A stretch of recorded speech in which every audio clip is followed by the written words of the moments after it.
I remember seeing you at the Aquarius nightclub in Chesterfield, 1986, 1987.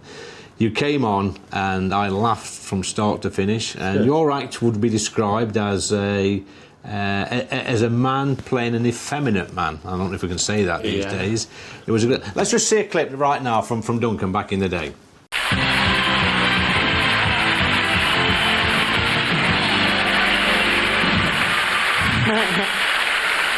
Oh, go on, chase me. I thought you were coming. So Duncan, like I say, absolutely hilarious. You were one of the biggest stars in the 1980s. You had a brilliant catchphrase, which was "Chase me." I mean, it scared a few men off with that line. But you don't say that anymore, do you? Well, not since I've had my stroke. I've had to change it. You know, because I go on stage in a wheelchair now, unfortunately. But I've changed it, the catchphrase from "chase me" to "push me." So I've had to change the act, obviously, because of what happened to me. And that was in 2012, and I still wish I could run around, but it's not going to happen. Yeah, but you're still running around in your head. I'm still doing the odd shows here and there. But the great thing is, Duncan, you're still making people laugh, aren't you? You told me earlier about the cruise ship you've been on, a few appearances, and you're still making people laugh. Oh, yeah, very much so. Yeah. Now, comedy heroes for me in the 70s and 80s about your era, as when we talk about effeminate men, these characters that came on, one of my favourites was Larry Grayson. Yeah. Did you ever come across Larry? Yeah, I worked with Larry in Norwich way it was. Yeah.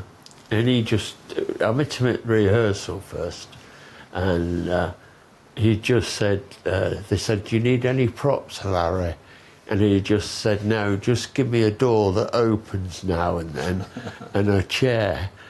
You know, and all he did was walk on with a chair. He says, "You sent it drafty in here, shut that door," and then just sit on the chair and lean against it. It was a genius, weren't it? Yeah, a lovely man as well. The success for Larry came later in life, didn't it? I think he was about 50 when he got his success, when he really became a big television star. When he did the Generation game. Yeah. Well, talking about TV game shows, now, I understand that you had the pilot show for Blind Date. Yes, that's right. What happened there? What didn't happen? If anybody's ever seen the clip, which I don't know, it's been odd bits on telly have been shown of me doing it in a pink jacket. I camped it up an awful lot because the producer was gay, who I was working with on it, and that's how they wanted me to play it. And I did, and it was hilarious. Absolutely hilarious. I mean, the studio was just in hysterics, and I thought I'd got it. I really did. And then it went to the heavens to be the men upstairs, the gods who say everything in TV now, what goes, what doesn't go. And they said I wasn't old enough to do it. Oh, how old was you, Duncan? I was about 20.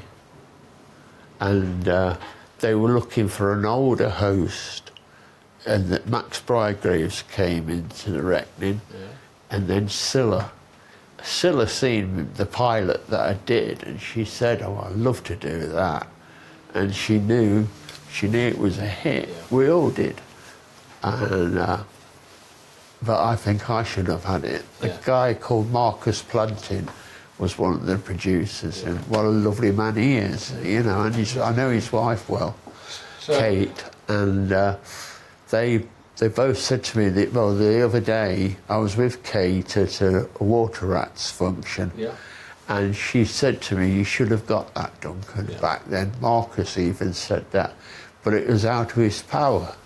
He has to go up to the next level. So, Duncan, you know, you have a stroke in 2012. I mean, that's just completely changed your life around. Changed my act around. Changed your act around and your life, but also giving you a fresh focus as well, getting involved with the Stroke Association. Can you tell me a little bit about that, please? Well, I was made ambassador to the Stroke Association, and I go around doing shows for them, raise a bit of money. But with a stroke, it takes away your life completely, and the person, Yeah. because it just means your brain's lost for one side of your body.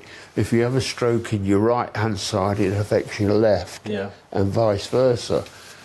And it's all adverts about cancer and heart attacks. Nobody really does a thing about stroke. They kind of let it go. At the time of your stroke, Duncan, was you alone? Did you have family there, support there? I was alone, really, yes. Because my girlfriend at the time was a singer, and she was out working when I went to bed. All day I was scared of the light coming through the windows. Yeah. It was giving me a permanent headache, and I've never had that before, so I thought, something wrong here. Yeah. I'll get an early night, so I went to bed early, and my girlfriend rang me halfway through the night, and I got up to answer the phone at the time, and I just collapsed. My legs went from under me. I knew I'd had a stroke. I really did. And I managed to get down the stairs on my bum, and I got down there and I got to the telephone and I spoke to the operator, and I said, can you put me through to the local taxi firm? Yeah. And I thought I'd get a taxi to the hospital because it was a Friday night in Blackpool, and it would be, to get an ambulance, I would never have got one. Yeah. So I was going in a taxi, and the company, I knew them, and they said, Duncan, are you all right? I says, no, I've just had a stroke. Can you get a cab here as soon as you can? Yeah. And the guy come and he helped me up off the floor, got me to the taxi, then took me straight down to the hospital. Another stroke after that one when I got there. Yeah. Lee, and because I was in the hospital, I survived it. Okay. If I'd have been anywhere else, if I'd have gone back to bed, I'd have died in my sleep. But the good news is, Duncan, you're here.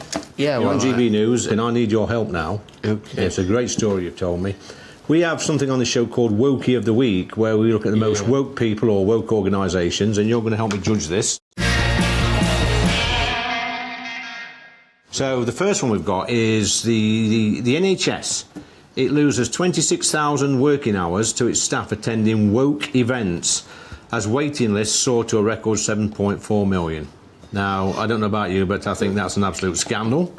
The next one we've got is the Archbishop of York. He tells the General Synod that our Father has patriarchal connotations.